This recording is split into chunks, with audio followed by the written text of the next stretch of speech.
Bom dia, família Granite Bay Hilltop. Muito feliz de ver cada um de vocês. E sabemos que na próxima semana alguns de vocês estarão viajando para a temporada de Ação de Graças e provavelmente teremos alguns visitantes, novos visitantes aqui conosco. Eu quero dar boas-vindas a todos que estão aqui nos visitando. Bem-vindos. Queremos dar as boas-vindas àqueles que estão online, que estão nos assistindo, sintonizando na televisão ou ouvindo nosso áudio. Estamos felizes por você estar conosco hoje. Estamos continuando com a segunda parte de uma série onde estamos falando sobre quando Satanás vai à igreja. E pode haver mais de 2 partes para isso. Veremos como vai ser hoje. Enquanto eu estudo, eu continuo descobrindo mais e mais sobre esse assunto. A razão pela qual estamos discutindo isso está muito bem resumida. Se você olhar em 2 Coríntios, capítulo 2, verso 11, Paulo conclui um de seus pensamentos dizendo que Satanás não obtenha vantagem sobre nós, pois não ignoramos seus objetivos. Ele não quer que sejamos ignorantes, o Senhor, Ele não quer que sejamos ignorantes sobre os objetivos do inimigo. Há instruções e advertências na palavra de Deus para evitar que sejamos vencidos pelo inimigo. E precisamos estar cientes dessas coisas, e nós Louvado seja o Senhor pela maneira como Ele nos tem abençoado. Isso é amplamente preventivo. Mas é algo sobre o que deveríamos estar falando e ensinando. Eu pensei em começar com um fato incrível. Glypta pantales. Vespa Glypta pantales. Glypta pantales. Eu joguei isso para pronunciar no computador, para que eu pudesse dizer corretamente.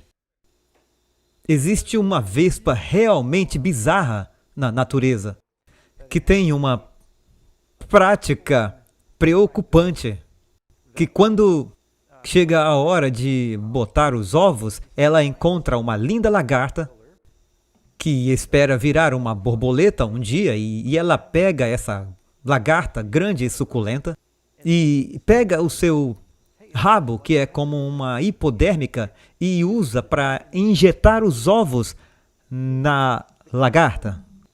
E a lagarta, depois que se recupera do choque e recebe a terapia, e ela então começa a comer esses ovinhos, e eles dentro dela começam a eclodir. E eles vivem dos sucos da lagarta, porque as lagartas estão tentando ao máximo um dia se transformar numa borboleta. E a pequena vespa, uma larva, eclode, e então eles mastigam e perfuram a pele. Eu sei que não é legal, é tipo os body snatchers, é assustador. E eles eventualmente ficam pendurados na parte externa da pele da lagarta, mas ainda estão tentando fazer seus negócios que a lagarta até se vê se defendendo deles. Mas tudo que a lagarta come é sugado por essas larvas que ficam cada vez maiores até que finalmente formam seus próprios casulos. E bem na hora em que eles voam como vespas bebês, a lagarta morre, nunca atingindo seu objetivo de ser uma borboleta. Porque a vespa plantou seus ovos na lagarta. Bem, o diabo faz isso na igreja.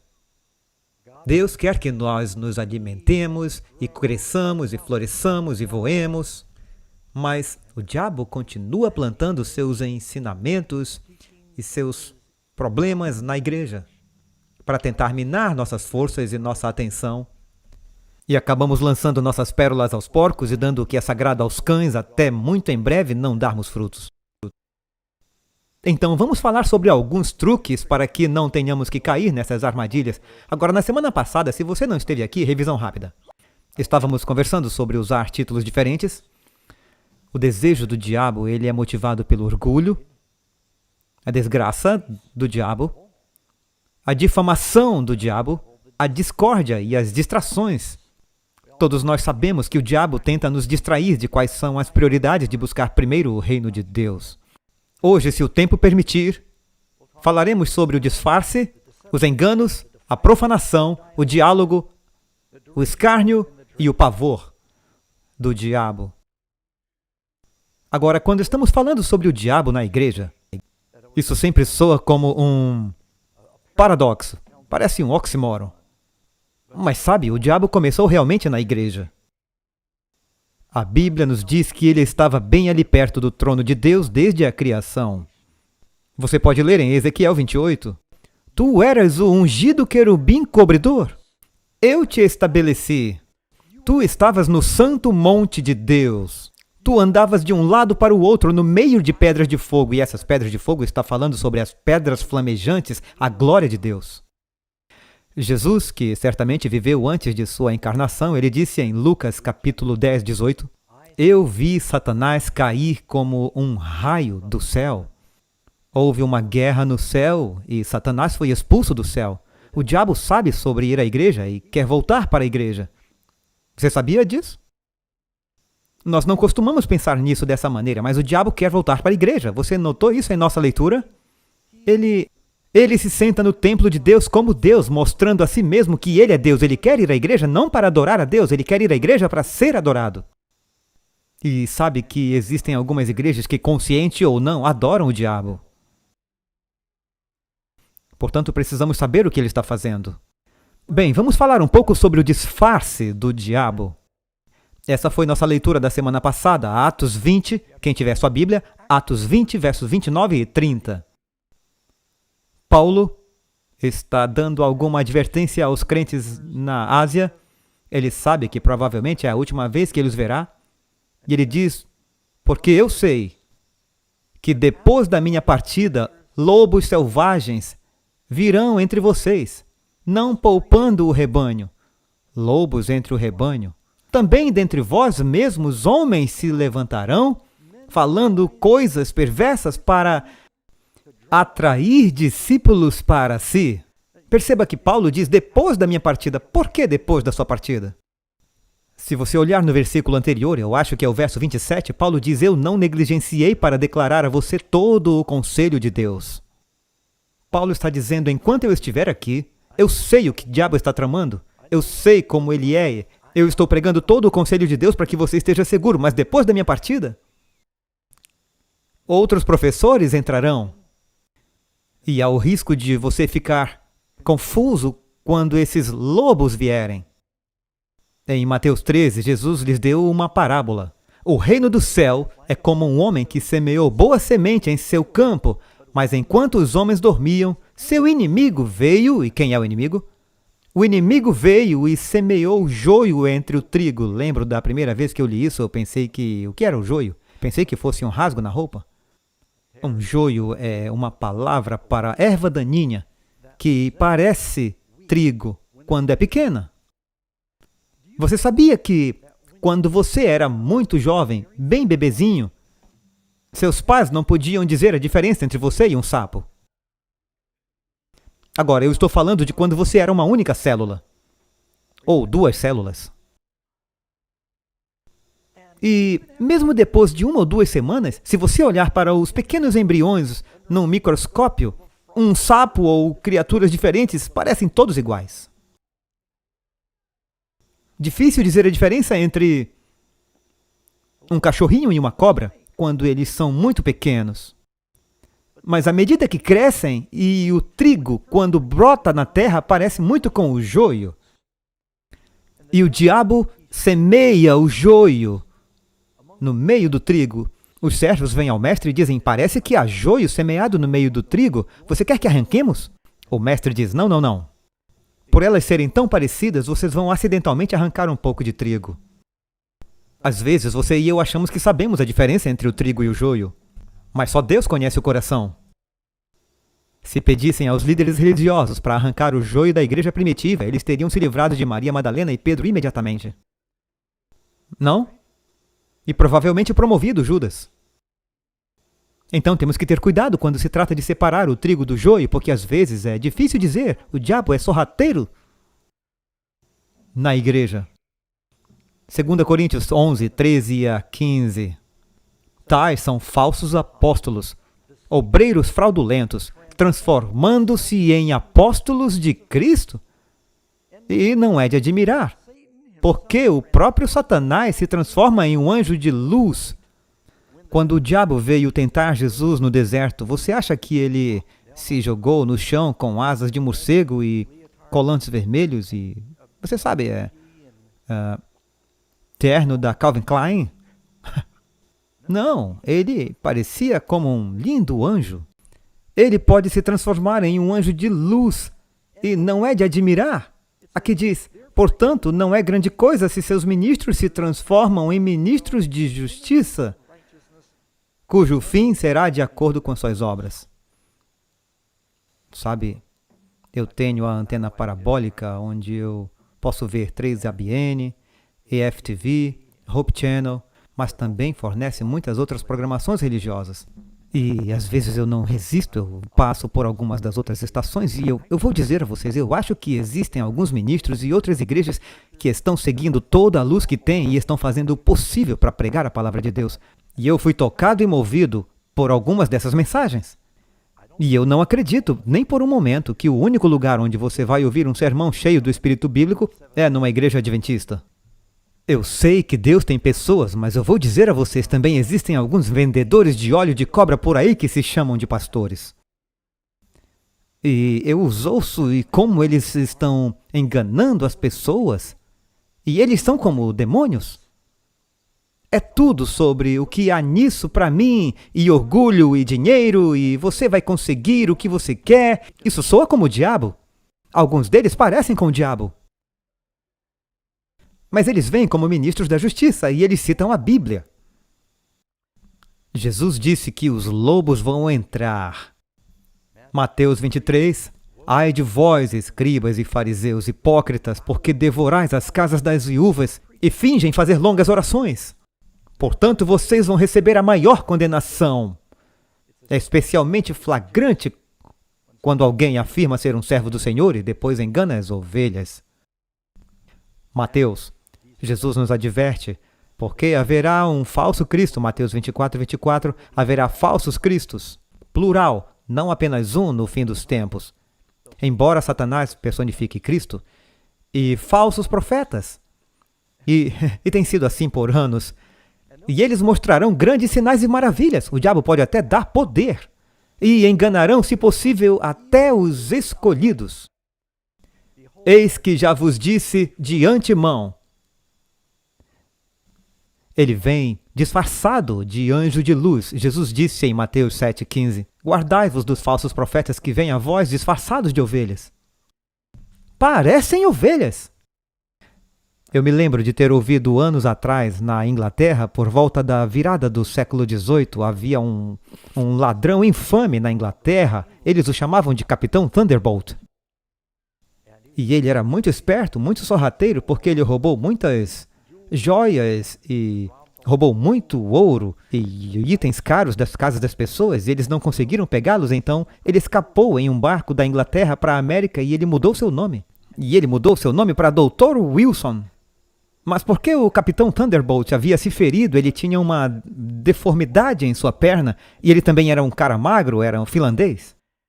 Então o que ele fazia era usar 3 conjuntos de roupa para dar a ele um pouco mais de volume e disfarçar a desfiguração em sua perna. E ele conseguiu enganar as pessoas, fazendo-as pensar que ele era um médico respeitável por anos. Mas com o tempo ele envelheceu e estava morrendo. E ele ligou para os amigos íntimos e disse, me prometam uma coisa. Quando me enterrarem, não tirem a minha roupa. Me enterrem desse jeito. Disseram, nós prometemos.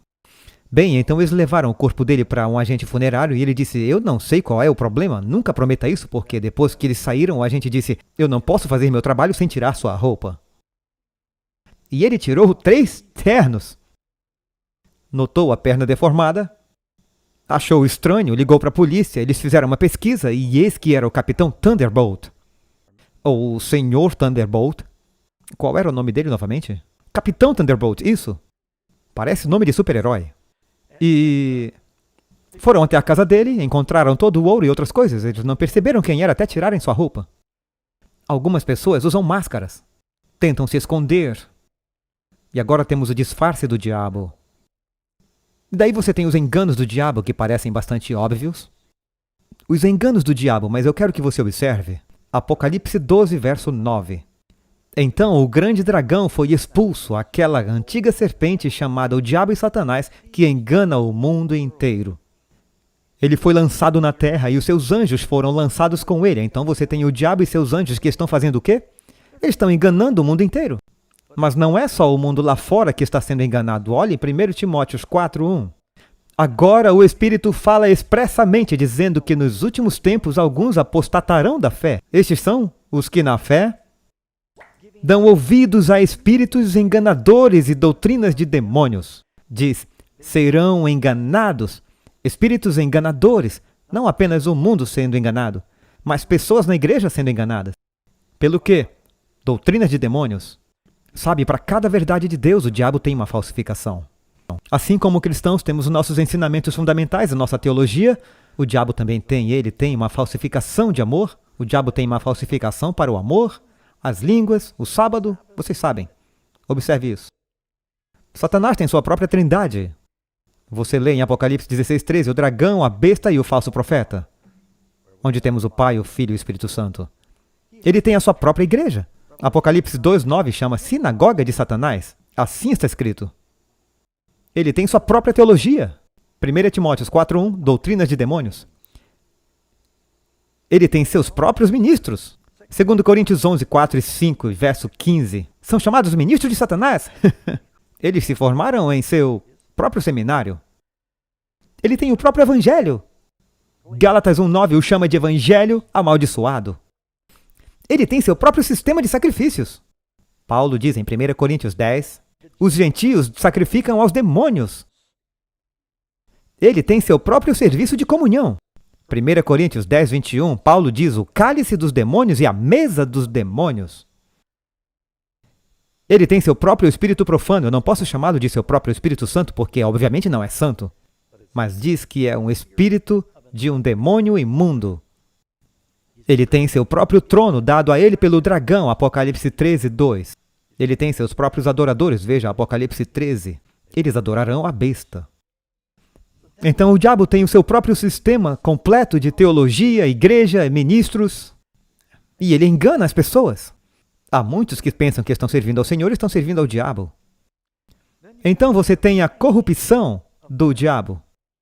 O diabo entra sorrateiramente na igreja para contaminar. Veja Marcos 11, verso 15. Então eles vieram para Jerusalém e Jesus entrou no templo e começou a expulsar aqueles que compravam e vendiam no templo. Sabe, antes da festa, todos esses vendedores ambulantes vinham com o apoio do sacerdote, porque ele recebia uma parte da renda. E eles estavam vendendo pombos, vendendo cabras, vendendo ovelhas e diferentes animais para sacrifícios.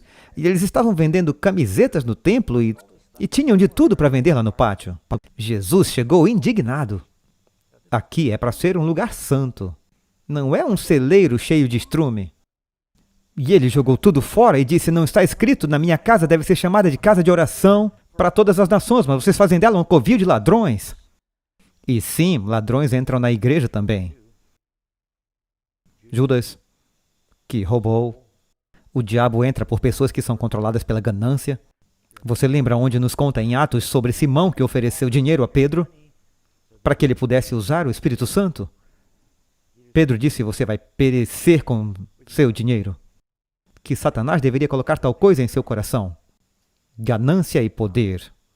Atos 7 diz, porque são espíritos imundos clamando em alta voz.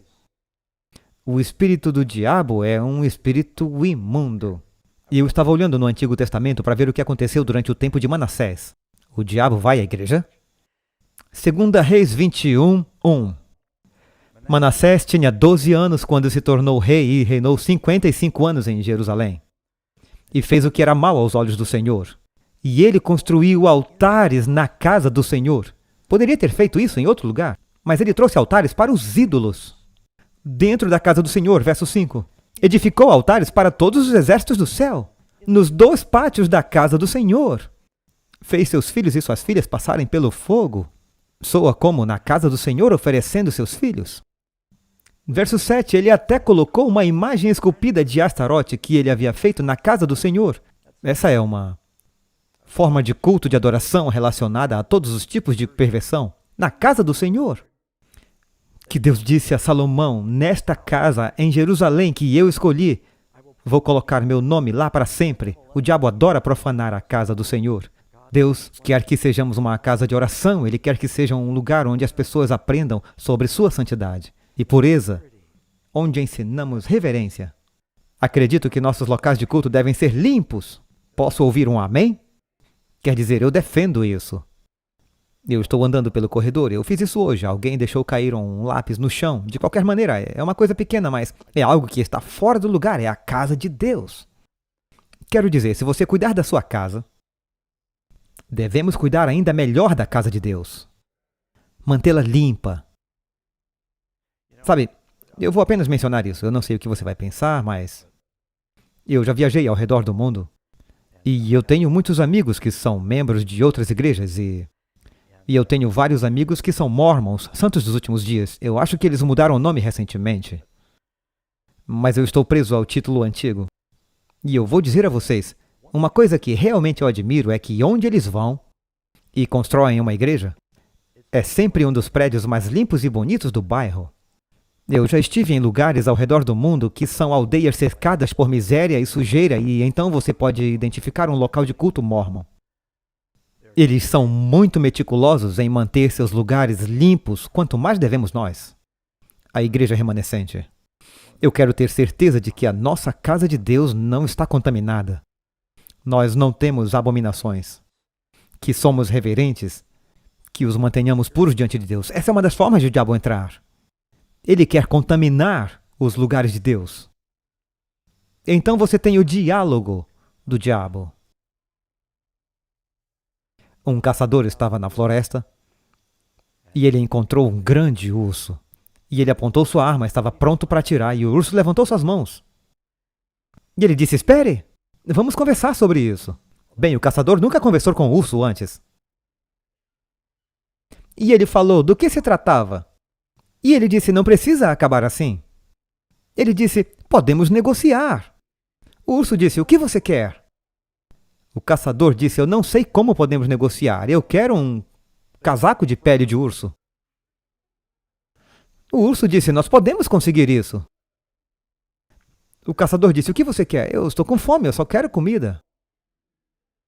E ele disse, vamos sentar nessas pedras e conversar a respeito.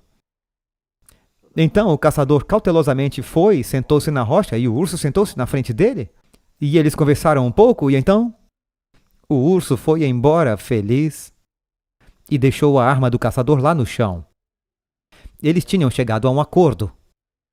O urso estava com o estômago cheio e o caçador tinha um casaco de pele de urso. Porque o urso comeu o caçador, caso você não tenha entendido. Algumas pessoas ainda estão pensando. Como isso aconteceu? O diálogo. Como nos metemos em problemas? Gênesis 3. Você vê aqui na tela o diálogo com o diabo. Agora a serpente era mais astuta do que qualquer animal no campo que o Senhor Deus havia feito. E ele disse para a mulher, oi, linda. Olá. Na verdade, no original hebraico é uma saudação como olá. Ele disse, Deus realmente disse, não comerás de toda a árvore do jardim? Vamos conversar sobre isso. Ele a envolveu para discutir o que Deus havia ordenado. E Deus não quer que apenas conversemos sobre a sua vontade, tanto quanto Ele quer que obedeçamos sua vontade. Muita gente acha que falar de teologia é diferente de vivê-la.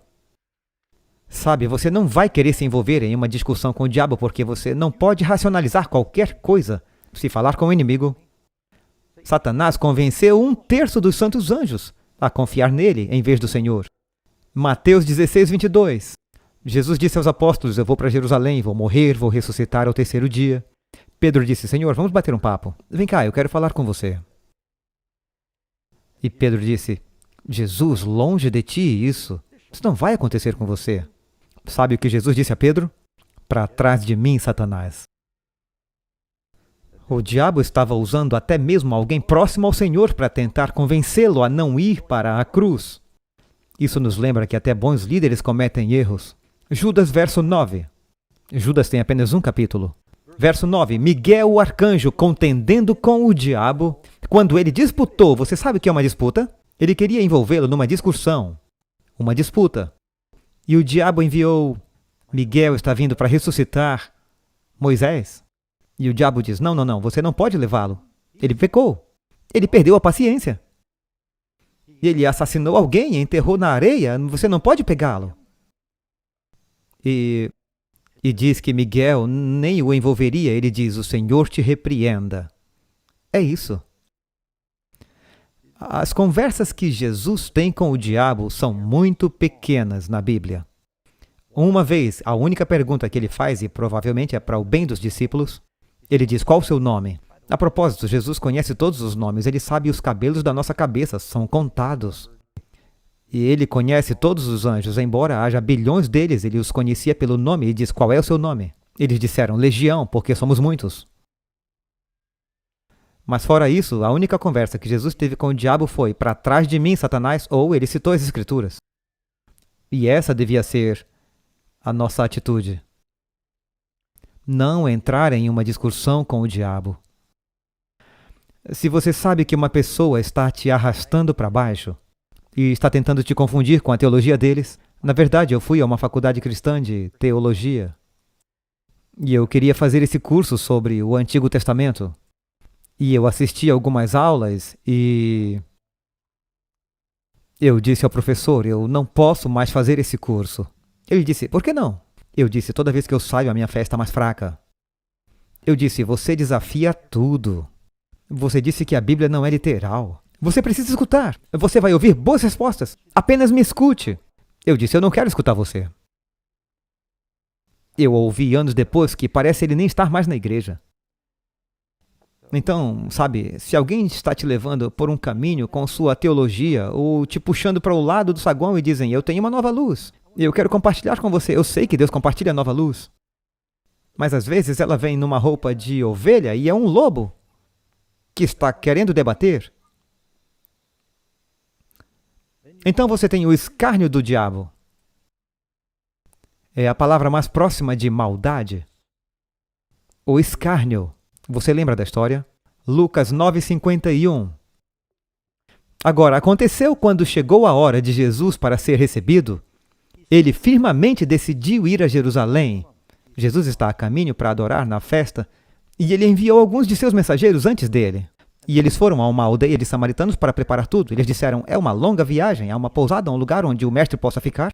Eles disseram: vocês vão descer para Jerusalém para adorar? Nós não adoramos em Jerusalém, nós adoramos no Monte Gerizim. Se eles estiverem indo para Jerusalém, então não se preocupem em parar aqui. Lembram da discussão com a mulher samaritana? Os samaritanos não adoravam em Jerusalém, eles adoravam em um templo diferente. Eles disseram: ele vai adorar lá, nem vem.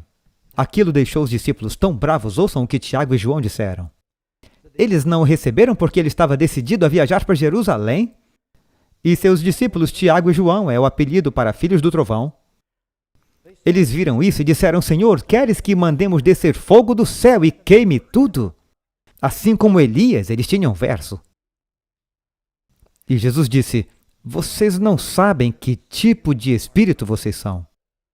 Bem, se não era o Espírito de Deus, que espírito era? Apenas pense, aqui eles eram 2 líderes da igreja.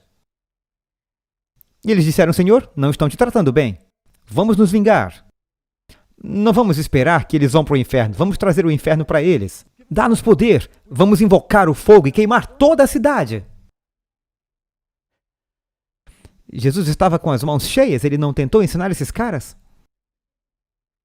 Você se pergunta como a igreja chegou ao lugar onde, algumas centenas de anos depois de Cristo, eles ainda estavam torturando pessoas que não aceitam Jesus. Como a igreja chegou até aí? Onde eles estavam queimando bruxas e afogando e queimando pessoas em nome de Jesus. Porque o diabo sabe como entrar na igreja. Através de pessoas que não são convertidas. Então temos o escárnio do diabo. Sabe, eu vou dar uma pausa aqui agora, eu quero dar algumas respostas. Como se derrota o diabo? 3 coisas. Seja consagrado, seja vestido, seja corajoso. Talvez mais uma força, seja confiante. Seja consagrado. Tiago 4:7. Portanto, submeta-se a Deus, resista ao diabo e ele fugirá de vós. Uma das coisas mais importantes primeiro é submeter a rendição a Deus. Fazemos isso de joelhos. Você é sempre mais forte na luta contra o diabo quando você está de joelhos. Você sabe como é difícil pecar e orar ao mesmo tempo? Se você está orando por vitória, Deus vai esvaziar o céu com os anjos para ajudá-lo, ao invés de ver você cair se você está se voltando para ele. Submeta-se a Deus. Você não pode resistir ao diabo até que você se submeta a Deus. Você não pode fazer isso com seu brilhantismo. Não discuta com ele. Ele é muito mais esperto que você. Você tem que se humilhar, reconhecer sua fraqueza. Você nunca é mais forte do que quando você sabe o quão fraco você é. Submeta-se ao Senhor em oração. Sabe, uma vez um homem teve um filho que estava endemoninhado e os discípulos não puderam expulsá-lo. Eles disseram: Senhor, qual é o problema? Ele disse: esse tipo não sai exceto por oração e jejum. Então, se consagre. Em segundo lugar, esteja vestido. Você conhece este. O que você veste? Efésios 6, verso 10. Finalmente, irmãos, sejam fortes no Senhor e na força do seu poder. Coloque toda a armadura de Deus, para que você seja capaz de enfrentar as ciladas do diabo. Então, como podemos ficar em pé? É como em uma luta, você luta em pé. Você coloca a armadura de Deus. E então ele detalha o que é isso. Não lutamos contra carne e sangue, mas contra principados, contra potestades, contra os governantes das trevas deste mundo, contra hostes espirituais da maldade nos lugares celestiais. Estamos travando uma batalha espiritual que devemos travar com a armadura espiritual. Portanto, pegue toda a armadura de Deus para que você possa resistir ao dia mau. O dia mau significa o dia da tentação. Tendo feito tudo para ficar em pé, e então ele lista, é claro, a couraça da justiça, o capacete da salvação, e esteja cingido com a verdade, e tenha os sapatos do Evangelho em seus pés, e a espada do Espírito, que é a palavra de Deus. E então ele diz com toda a oração. Dentre todas essas coisas, é claro, a espada do Espírito, a palavra de Deus, é uma das mais importantes. Foi assim que Jesus enfrentou cada tentação. Ele disse: está escrito, está escrito, está escrito. Bem, eu disse, seja consagrado, seja vestido, seja corajoso. Você notou quantas vezes na Bíblia diz: repreenda o diabo, resista ao diabo. Basta ler Tiago que diz: portanto, submeta-se a Deus, resista. Há uma luta, seja corajoso, resista a ele. Às vezes o diabo deve ser enfrentado de frente. E às vezes você precisa admoestá-lo e chamá-lo a atenção. Diz Miguel, disse ao diabo que o Senhor te repreenda. Zacarias 3:2, quando o diabo estava acusando o sumo sacerdote, em Zacarias 3:2, diz que o Senhor te repreenda, Satanás. O Senhor, e eu não estou sugerindo que você saia batendo os pés, acenando com a mão e dizendo que você está repreendendo o diabo falando com você mesmo. Mas basicamente está dizendo que é preciso confrontá-lo. Continuando, Romanos 16:20. E o Deus da paz esmagará Satanás sob seus pés em breve. A Bíblia diz que você pisará a serpente, você derrotará leões. Quais os dois símbolos do diabo? Leões e a serpente. Se você fizer essas coisas, e ele pode te livrar. Então, como é que o diabo entra na igreja? Eu escrevi um pequeno poema esta manhã. Como o diabo entra na igreja? Não pelas janelas nem pela porta. Não é pelo encanamento, nem pelos fios, nem pela luz, nem pelo respirador no chão. Ele não sobe no telhado para se refugiar no sino do campanário. A resposta é clara. Quando você olha para o espelho, ele entra na igreja através das pessoas. Não é do prédio que ele tem medo. Ele entra através de nós. Acabei de mostrar, ele entrou em Tiago, em João, em Pedro. Todos eles, em um ponto, abandonaram e fugiram. Quando Pedro disse: embora todos te abandonem, eu não te abandonarei, mas ele sequer se conhecia. É por isso que temos que nos humilhar. Sabe, eu fiquei fascinado com a história da máquina Enigma. Você já ouviu falar sobre a máquina Enigma? Ela era uma máquina de codificação muito complicada que foi desenvolvida para fins financeiros antes da Segunda Guerra Mundial e adotada pelos nazistas e modificada, e deu a eles a capacidade de enviar mensagens para sua marinha, seu exército e diferentes mensagens codificadas do quartel-general. E os destinatários precisavam ter um livro de código e uma máquina. Para descobrir quais eram essas mensagens, suas chances eram de 1 em 1 milhão. Quer dizer, era quase impossível descobrir, porque A máquina tinha várias rodas e botões e fios e coisas para apertar. E eles mudavam esse código com os livros de código dia após dia. Bem, os nazistas estavam destruindo os ingleses no Atlântico Norte, no Mediterrâneo. Eles estão ganhando na África porque havia ataque surpresa Blitzkrieg. E Winston Churchill disse, aliado ao exército polonês, e eles diziam, temos que quebrar esse código, temos que quebrar esse código. E eles tinham uma grande equipe dizendo, e eles perceberam que precisavam obter não apenas uma máquina Enigma, precisavam também dos livros código. O que aconteceu em 30 de outubro de 1942, no Mediterrâneo, um navio de guerra inglês encontrou um submarino alemão. Eles trouxeram para a superfície porque suas cargas de profundidade o danificaram tanto que eles estavam afundando. E o capitão alemão do U-Boat percebeu que se quisesse salvar sua tripulação, eles tinham que emergir. Corriam risco de serem mortos ou serem prisioneiros, mas certamente iriam se afogar. Porque um submarino, ele é basicamente de ferro e quando perde o ar, ele afunda, não como, você sabe, um pedaço de madeira ou uma balsa, ele é tipo uma âncora. Então, com o peso que lhes restava, o capitão trouxe o U-Boat para cima e todos os marinheiros alemães saíram como formigas, pulando para o mar. O capitão inglês trouxe a sua embarcação para perto do U-Boat. Ele ordenou 3 marinheiros. Ele disse, vocês têm que entrar ali e pegar os livros código. A guerra pode depender disso, vidas dependem disso. Precisamos dos livros código. Então, os 3 marinheiros pularam no mar.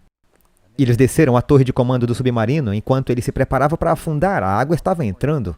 E eles conseguiram sair. Na verdade, eu tenho os nomes deles aqui. Tony Fasson, 22 anos. Um primeiro-tenente de 29 anos. Colin Grazier. E um assistente de cantina de 16 anos, Tommy Brown. E eles arrastavam as coisas pelos corredores, arrombaram o cofre e conseguiram pegar o livro código. E Tommy Brown gritou da torre de comando, onde fica o periscópio, e diz, pessoal, saiam, saiam, a água está entrando. Ele percebeu que todo o ar estava escapando e estava afundando rapidamente. E eles estavam voltando para pegar mais, porque eles estavam pensando em obter mais informações para salvar seus camaradas. 2 deles não conseguiram escapar, mas eles conseguiram os livros código. Tommy Brown escapou. Pulou em um dos pequenos botes de desembarque que haviam lá. E com essa informação, eles puderam quebrar o código do inimigo e a guerra virou. Agora, você também tem um livro de códigos. A Bíblia, alguém morreu para disponibilizá-lo para você, para que você pudesse saber quais são as táticas do diabo. Que pena se nós o ignorarmos. Mais um pequeno fato que eu quero compartilhar. Quando eles finalmente quebraram o código Enigma, alguns matemáticos descobriram que eles estavam ouvindo as transmissões de rádio da Alemanha e eles disseram, vai haver um grande ataque no Mar do Norte amanhã. Eles disseram, nós temos 99% de certeza disso. E os altos escalões não os levaram a sério. E houve um grande ataque e vários navios britânicos foram afundados, porque eles não deram ouvidos às informações que obtiveram nos livros códigos. E eu me pergunto, quantas pessoas são vencidas? Nós temos o livro em nossas mãos. Para toda a tentação, Jesus disse, está escrito. E ele foi vitorioso. Se escondêssemos a palavra de Deus em nosso coração, diz para que não pequemos contra ele, temos a chave para resistir aos ataques do inimigo, temos a chave para identificar o inimigo. Certa vez um homem pegou uma diligência, uma carruagem, e ele está tentando chegar a quem ele ama. Mas a única maneira de chegar a quem ele ama é que ele tem que ir nesta diligência por um perigoso cânion. E quando ele compra a passagem, eles dão um pequeno aviso. Eles dizem, agora precisamos avisar que há grande probabilidade de sermos atacados por índios. E tem também areia movediça ao longo do caminho.